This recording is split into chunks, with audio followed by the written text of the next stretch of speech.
Hi friends, my name is host Eric, and today I would like to explain fields and functions with some pictures that I've drawn here. So, the first picture is this scene at the park.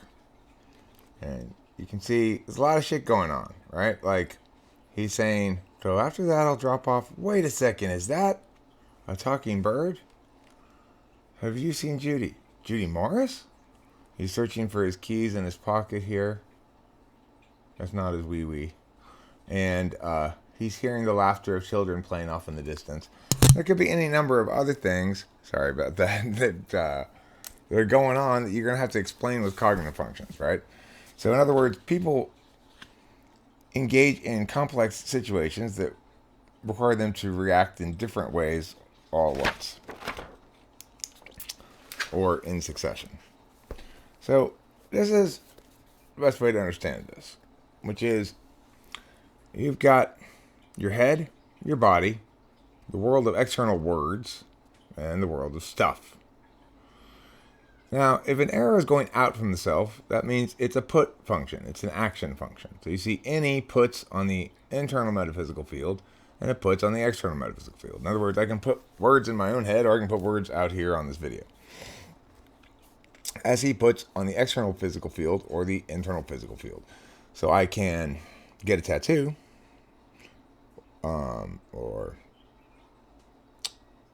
use my body to kick a ball or something, or I can dig a hole and affect the external field. But the key thing here is it's taking action, putting information on these fields. Now, if you look at next the ones that are green and blue there, Fi and Ti, those are get functions. And so I have it going out from you and coming back to you. Those are what those arrows are supposed to show. And you'll see that the get function of Fi gets information from the internal physical field and from the internal metaphysical field, both internal. The metaphysical deliberation function Ti gets information from the internal metaphysical field and from the external metaphysical field, one internal, one external, which is one of the reasons why Ti is objective and Fi is subjective. Anyway, now, if you look next at the knowledge functions, you'll see Ni and Si have a similar kind of thing going on. Si is receiving information, so the arrow is going from the Si to the self, from the internal physical field, like I feel cold or hot, and from the internal metaphysical field. I remember that Judy said this yesterday. Ni is receiving information from the internal metaphysical field and the external metaphysical field. So in other words, it is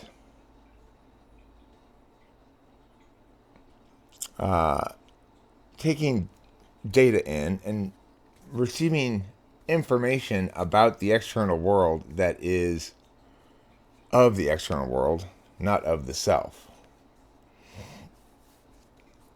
And then lastly, you've got the interface functions.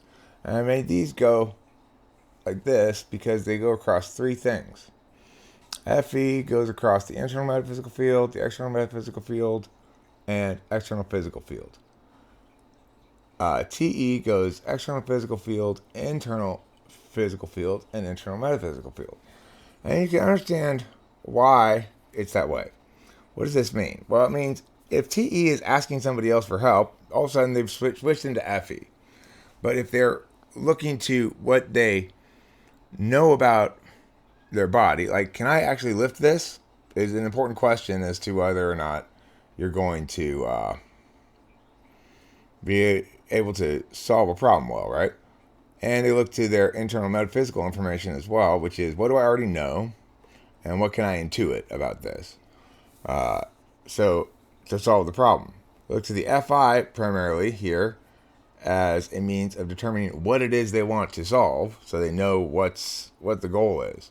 So there is Si stuff that's useful for Te. If you're an ISTJ, you'll probably spend a lot of time accessing here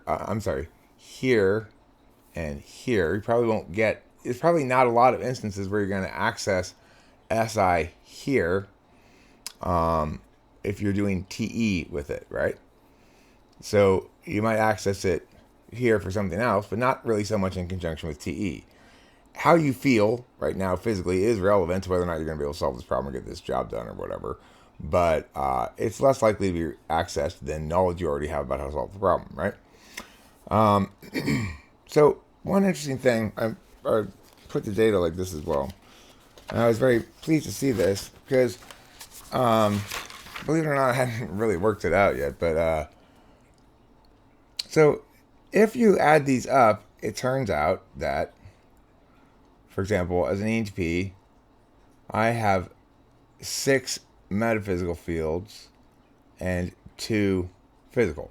And that everybody will, I'm assuming. I've only tested it on an ENTP, but in other words, I didn't know before I checked, but in fact, it does work out such that if you map the fields like that, then everybody who has 3 M's and 1 P will have 6 fields here that are M and 2 that are P.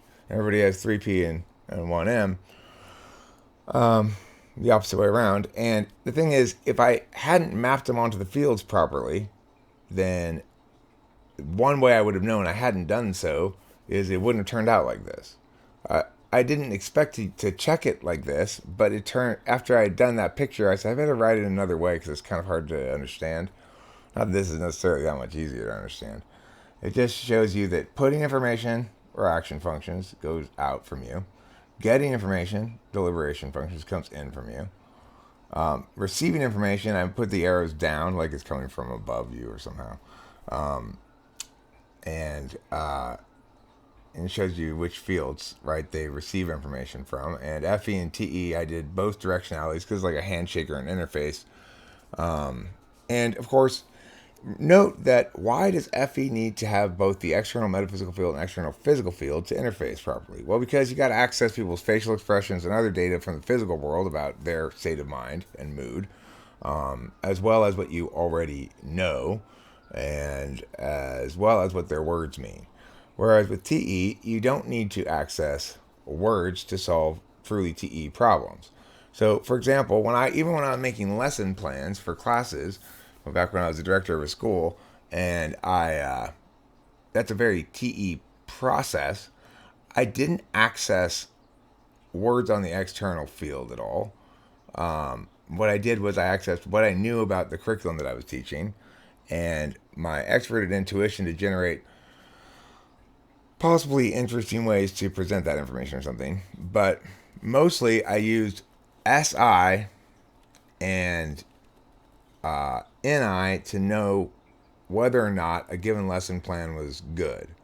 I had a lot of experience teaching, and I had a frame of reference that said I have this much time to use up, and I want a substitute teacher to be able to get through that time and go, wow, that class went by quickly. So I had clear goals and stuff in mind, and I never accessed any information on the external metaphysical field at all. If I were doing that, then I'd be trying to use FE to solve the problem.